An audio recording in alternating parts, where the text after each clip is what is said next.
So a massive fire has just broken out in the Pacific Palisades in Los Angeles, which, as you guys can see, is right behind me. Take a look at that massive cloud, and it's brown, which means the smoke is thick. I probably should get inside, but while I'm out here, let me give this report from KTLA a read. Quote, all of the Pacific Palisades is currently under an evacuation order due to the fast-moving, wind-driven Palisades fire, which has burned more than 200 acres. And yeah, it's windy out here, so that means the fire is likely to spread further and quicker. I'd also like to point out that when Donald Trump was on the campaign trail, he said that he would withhold federal aid from California and from Gavin Newsom should they experience a round of wildfires like the one that is currently going on behind me. So fortunately, he is not in office yet, and hopefully the government deploys that federal aid so that the people of the Pacific Palisades remain safe. I'm trying to figure out how to tell my 3-year-old that we don't have a home, and we don't have a school. We don't even know where to go, what to do next. We're staying at a friend's house. You know, that's all short term. Just wanted to see if anything's left. We had everything, like the sentimental things. Like, my mom passed away. I had only a few things of hers left. My wedding dress, our wedding album, we left everything, our albums, we have just whatever we're wearing. We're wearing the same thing for the last 2 days. My heart is broken. I shouldn't be crying because my entire block is burnt down, but God saved my house. Why are all of my neighbors, why are they? And then in the middle of 2 burnt down blocks, there's one house standing, and that's mine. Please stop scrolling.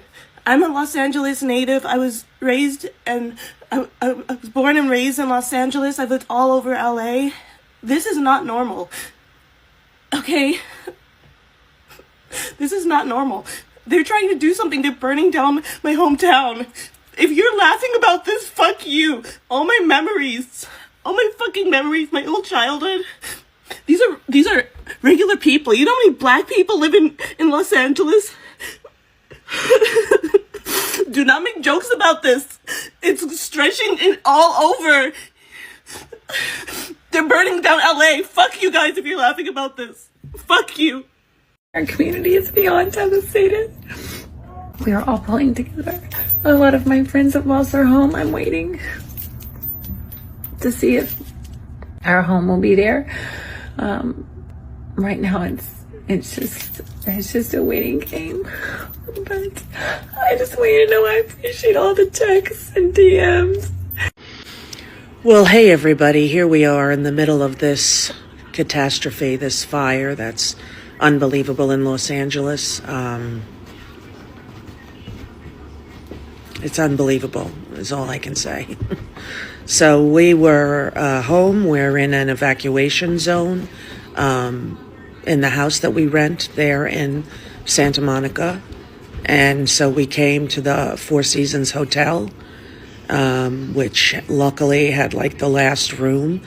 We left before they called for the evacuation because there was orange sky right through like my backyard. I put a picture up on Instagram that you can see the orange flames right from our backyard, and it was very scary. And needless to say, Clay was very upset and is very upset and is in a panic, I think, a complete panic. And I'm trying to be the calmest mom that I can be and keep us safe. And, you know, they want me to turn it off the TV, but they're in the other room. It's like a little sitting area and then a bedroom, and which is good so that they have their own space to watch what they want on TV in there. And I can keep my eye on if we have to leave here or what they're saying is the right thing to do. So just much respect and love for the firefighters, the EMT people, although there have been no deaths reported,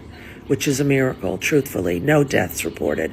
Very much damage, 4 major fires burning throughout LA, and the Santa Ana winds have been throwing the embers across highways and into new areas much further than they ever could without a wind issue like this. So just my heart is broken for everyone here. It reminds me very much of the Lahaina fire in Hawaii, how with those winds there, it just kept going and going and going. And that's what's happening now. So grateful to be safe, grateful to have a room to go to here, grateful that a couple of my friends are in LA and have been evacuated, and they're going to come stay with us in this little in this room. But we'll be fine. You know, we have going to get rollout beds, and we're just going to make it as fun as it can be for, you know, a scared 12-year-old.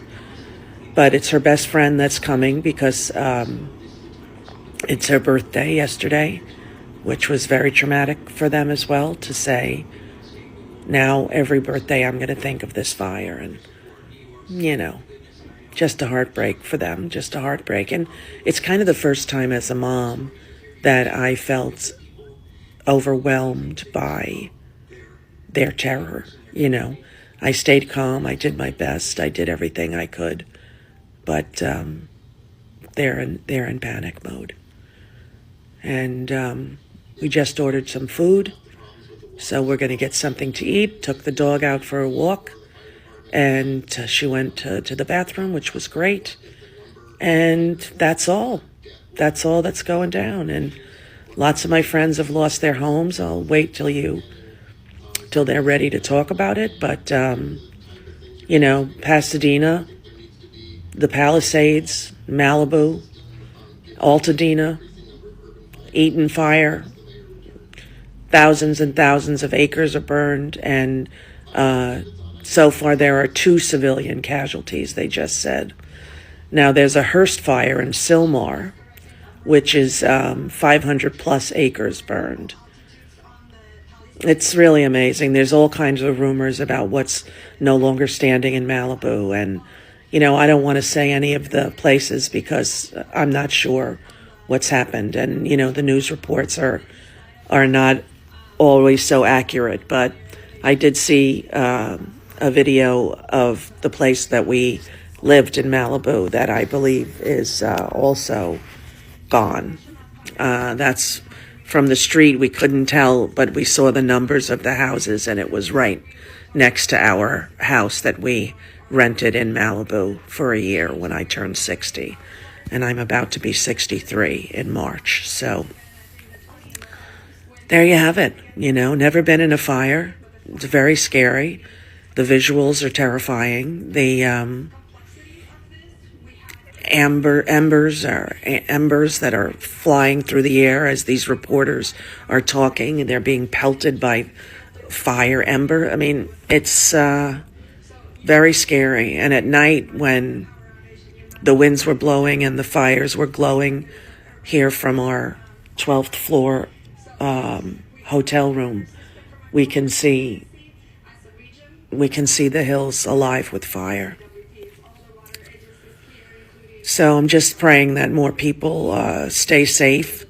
So far, 2 people have died, and that's a tragedy, but it is also a little bit of a miracle that more people have not, for how fast this fire is moving. And I just left my living room and came to bed to go to sleep, and I was like, let me look outside to see if I can see the fire or how much smoke is outside. Guys,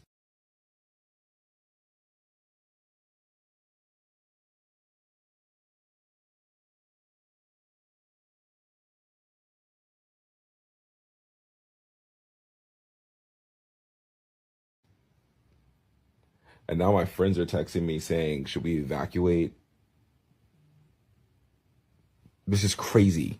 In all of my 8 years living in Los Angeles, I've never seen 3 fires pop off in 3 different parts of the city at the same time.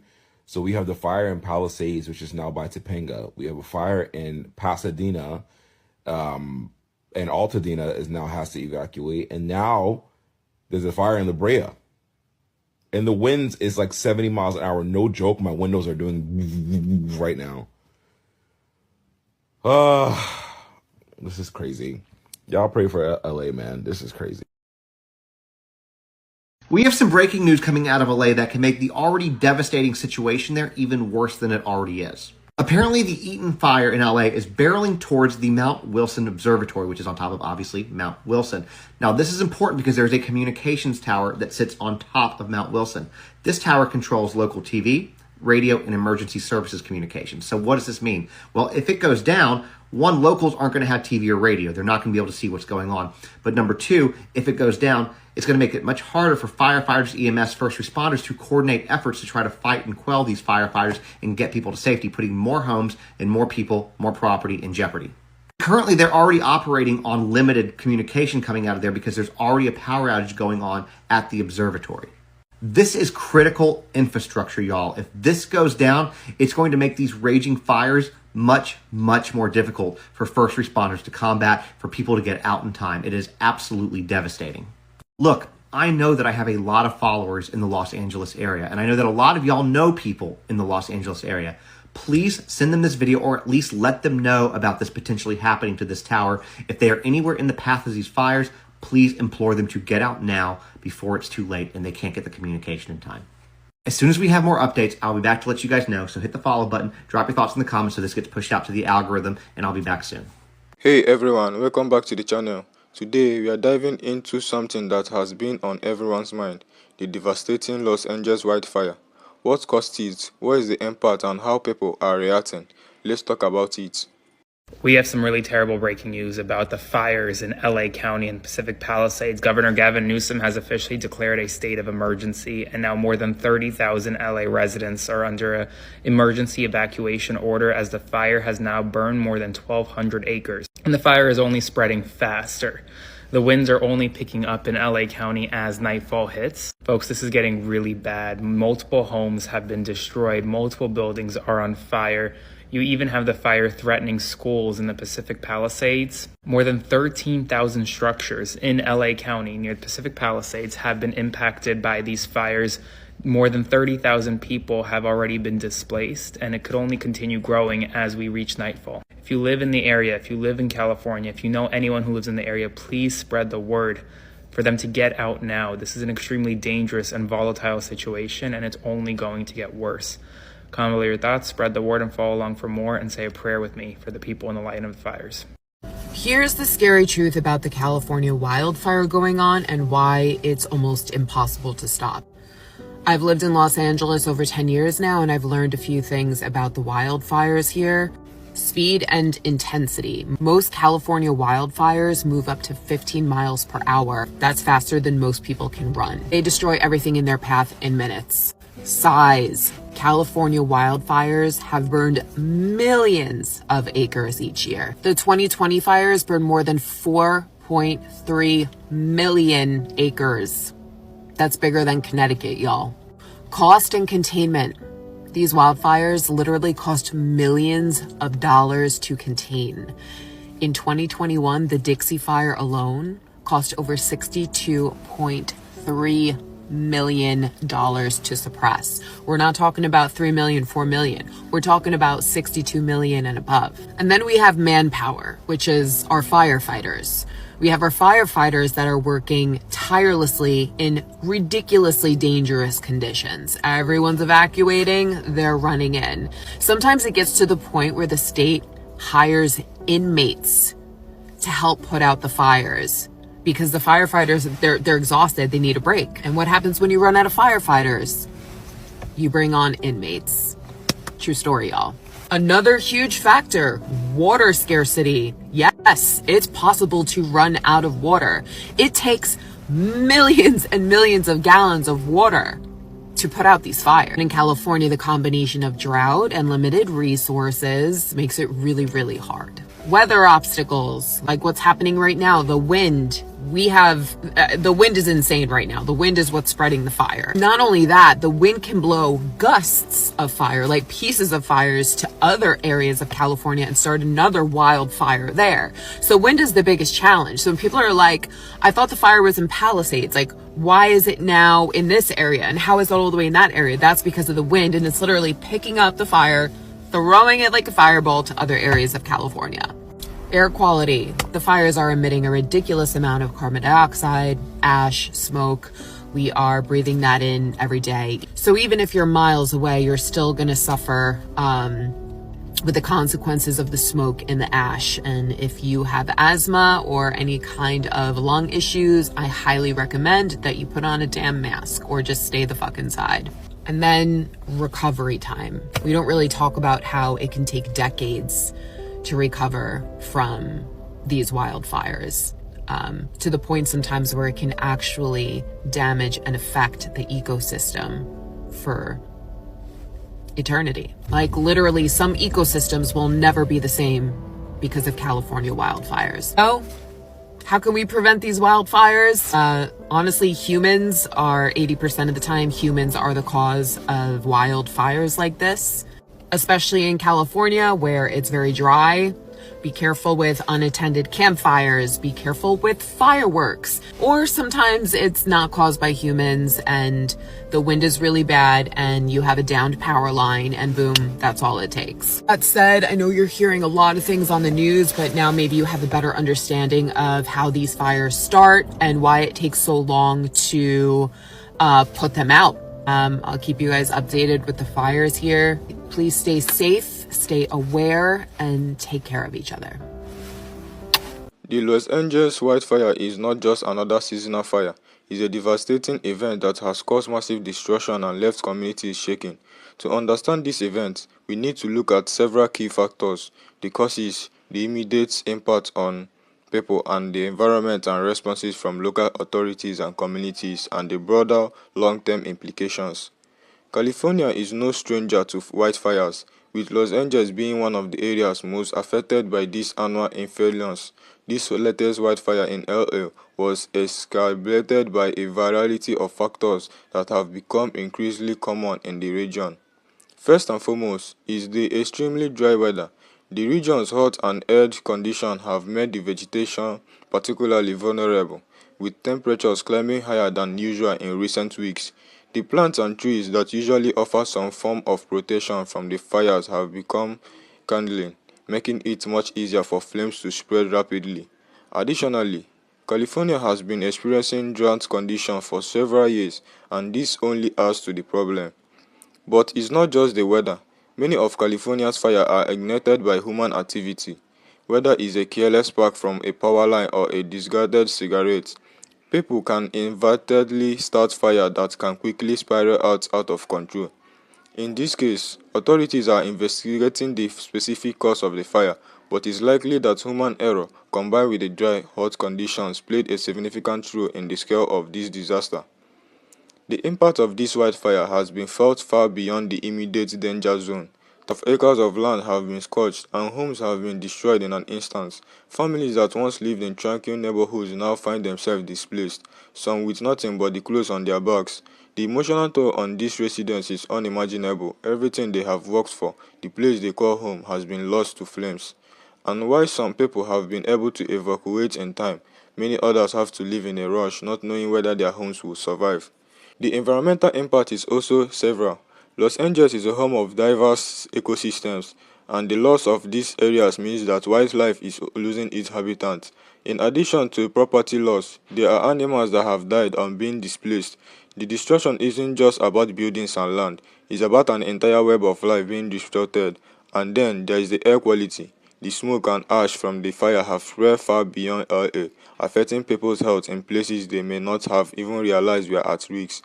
Respiratory issues, eye irritation, and an increased risk for those with pre-existing health conditions are just few of health concerns related to wildfire smoke. As soon as the fire started gaining traction, first responders rushed to the scene. Firefighters from across the state and beyond have been working tirelessly to contain the blaze. Their efforts should not go unnoticed. These men and women risk their lives every day to save others, and during wildfires, they often find themselves in life-threatening situations as they work to protect both human life and property. The local authorities have also been on the front lines, coordinating evacuation and trying to provide immediate relief. The city has set up shelter for displaced families, and the volunteers have stepped up to donate supplies and offer help where they can. The community response has been overwhelming, with people coming together to support those affected by the fire. We have seen individuals and organizations collect donations, provide food, water, and clothing, and even offer temporary houses. However, not everyone is satisfied with the response. Many residents have expressed frustration over the speed at which the fire spread and the perceived lack of preparedness. Some believe that the local government could have done more to warn people earlier, or perhaps provide better evacuation plans for those in the most danger. It's clear that even though the response has been extensive, there is still a lot to be learned from this tragic. What's perhaps most concerning about the Los Angeles wildfire is that it's part of a larger pattern as climate change continues to worsen. California and other states across the US are seeing more frequent and more intense wildfires. In fact, this year alone, wildfires have become more of a regular occurrence, burning through forests and towns at an alarming rate. The reality is that these events are likely to become even more severe in the future unless drastic measures are taken to address climate change, improve fire management practices, and educate the public on fire prevention. There is also a question of what we can do in the aftermath of such a disaster. Rebuilding LA will take years. The cost of rebuilding homes, businesses, and infrastructure will run into billions of dollars. Both beyond the physical rebuilding, there is the emotional and physiological toll. Survivors of wildfires often experience trauma, loss, and grief, and it's essential that mental health services are provided to those who need them. It's not just about restoring homes, it's about restoring people's lives and ensuring they have the resources to heal from such a traumatic experience. In the long run, the Los Angeles wildfire highlights the need for comprehensive, sustained efforts to combat climate change. We can no longer ignore the fact that the weather patterns are changing, and it's up to both governments and individuals to take action. This includes better fire prevention measures, more efficient emergency response systems, and more resilient infrastructure. Additionally, efforts to preserve natural species, plant trees, and reduce overspraw could all play a role in reducing the intensity of future wildfires. We also need to have conversation about how we can better support those affected by wildfires. Financial aid, community programs, and mental health support should be at the forefront of recovery efforts. It's not enough to simply rebuild structures, we need to help rebuild lives. The reality is that the wildfires like the one in LA are likely to become more common in the coming years, but how we respond to them, both in the immediate aftermath and in the long term, will determine how well we handle these disasters in the future. In conclusion, the Los Angeles wildfire is a stark reminder of the power of nature and the fragility of human life. While we may not be able to stop wildfires entirely, we can take steps to mitigate their impact, both through better preparation and by addressing the root causes. For now, the people of LA and California as a whole are left to recover and rebuild, and as they do, we must all keep in mind the importance of supporting each other and working together to create a safer, more resilient future for everyone. Thank you for watching, and let's continue this conversation in the comment below. Let's share our thoughts and perspectives with one another. Don't forget to like, subscribe, and hit the notification bell to stay updated on this story and more. I will see you in the next video.